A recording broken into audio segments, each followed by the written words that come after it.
Loving someone can be risky business, and it's natural to feel fear in the presence of relationships.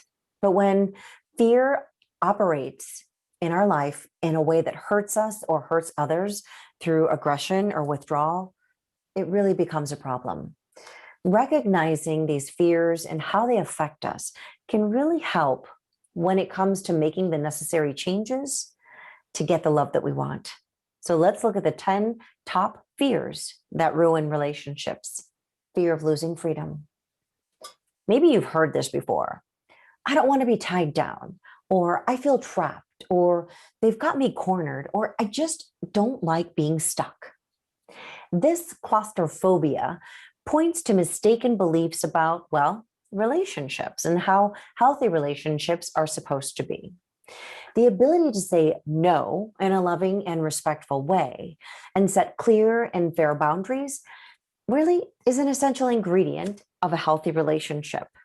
So, anytime you feel you've lost your ability to say no, it's time to step back and really take inventory of your relationship.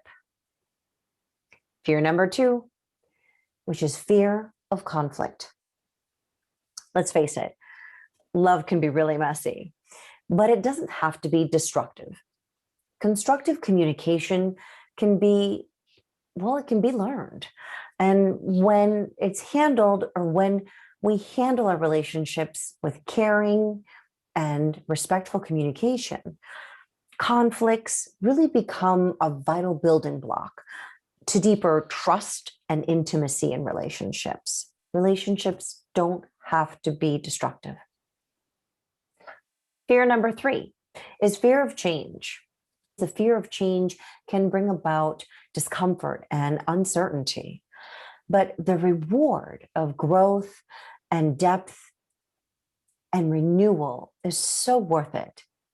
So instead of being afraid of change, how about being curious about change? And maybe your partner and your relationship will open up to the idea of this curiosity behind the change process. It really is worth it. Fear number 4 is giving up or losing control. We don't have to surrender our personal power in a healthy relationship. I'm going to repeat that. We do not need to surrender our personal power in a healthy relationship. In fact, in healthy relationships, both partners feel equal while maintaining their sense of uniqueness. Consider that it's a choice between being in control or experiencing true love. Which would you choose? Fear number 5 is fear of pain. That's right.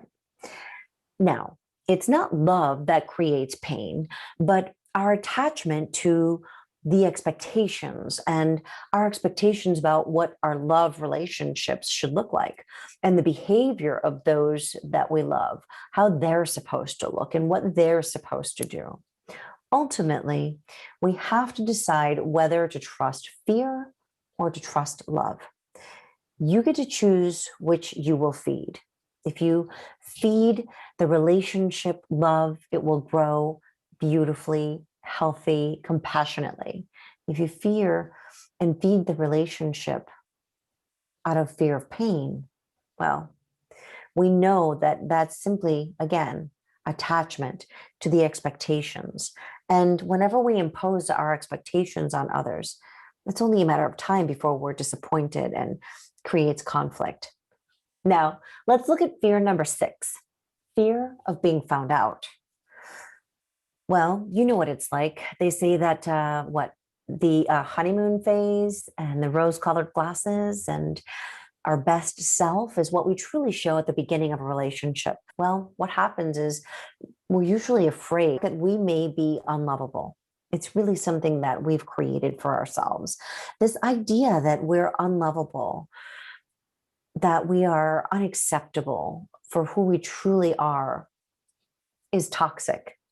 The fear of being found out is really the fear of really being fully known, being vulnerable. And when we accept that no one is perfect, we can truly begin to getting to know ourselves and the other person in our relationship.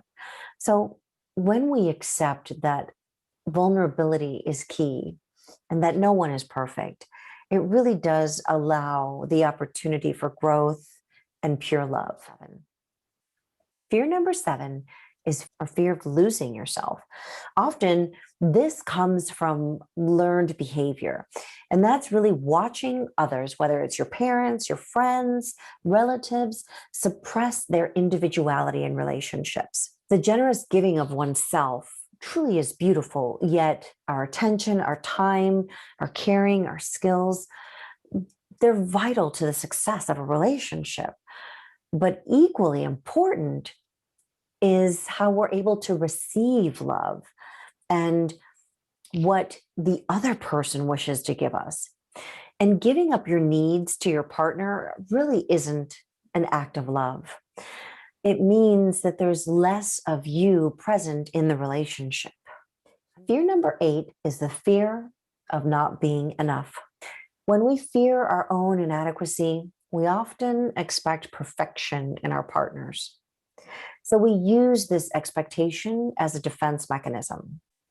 Really, we use it to defend ourselves against the feelings of inadequacy. What happens is that we have the choice to take the risk to love and be loved, or to be alone and feel separate.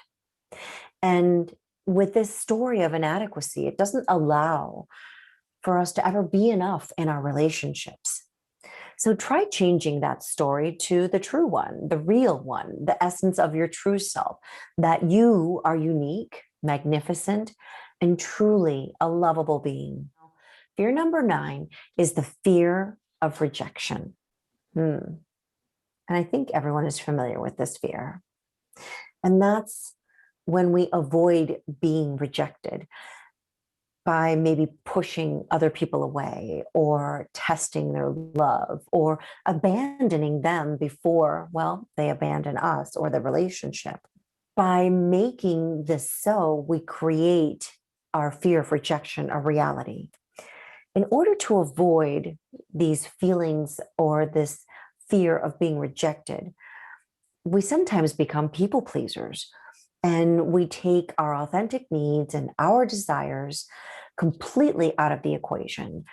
And either way, we're not fully committed to being authentic or present in our relationship. So this fear creates this perpetual ability or desire, really, to please others. And in turn, it creates or builds resentment at times. And again, just fuels that fear of rejection. And last but not least, fear of dependency. Now, some people worry about losing their ability to take care of themselves, while others worry about being responsible for their mate. Neither option really creates a fulfilling relationship. So, to avoid this situation and create a healthy interdependency, is to stay aware of the boundaries between you and your significant other. And remember that while you are supportive of each other, you're both responsible for your own feelings and your own well being in the relationship. If you enjoyed this information, please subscribe to this channel. And also make sure to join us for our next podcast. I appreciate your time and I appreciate you and look forward to seeing you on the next podcast.